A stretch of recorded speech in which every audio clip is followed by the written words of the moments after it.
basically this fx, you can imagine f is like a machine. When I put x into fx, then it multiplies it by 3 and then it subtracts 1. So for example, f of 2 would be equal to 3 times 2 minus 1, so it should be equal to 5, right?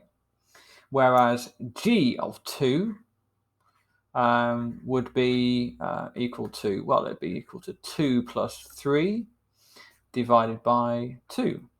So 5 divided by 2, 2.5, right? So a function is is like a machine. You put something into it and you get something else out, all right?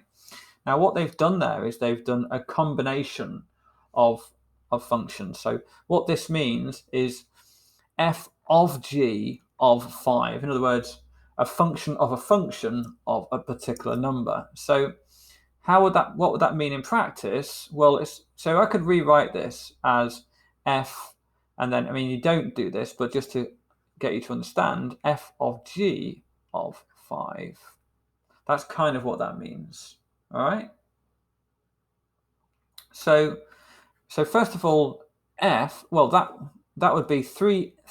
Now it's if the thing inside the f is multiplied by 3 and then minus 1. So what it would be is 3, and then the thing that I'm doing the function of is g of 5 minus 1.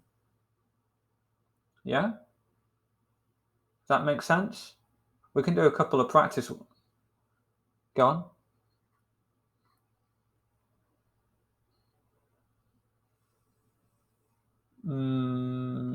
No, not sure.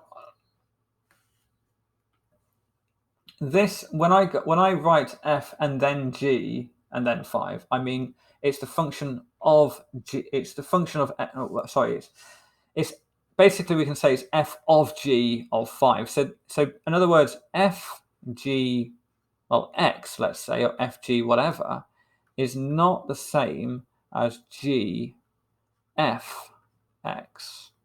They're not the same thing. They're something else. Yes. Let me finish this example, then we'll do a couple of we'll do a couple more examples that I'll come up with myself. I mean, it depends how much pressure you're on to get this work done. We could focus on getting the work done, but I want to make sure that you understand it as we do it. So in other words, g of, well, now we just go, well, what is g of 5? Well, if we were to put that in, if put 5 into this, just in the same way we did that there, then we could do it separately. So we could just go, well, g of 5, let's do it as a separate note, is it's basically 5 plus 3 over 2. So that's 8 divided by 2, which is 4. And then we can take that 4 and put it back into this bit over here and say, so 3 times 4 minus 1.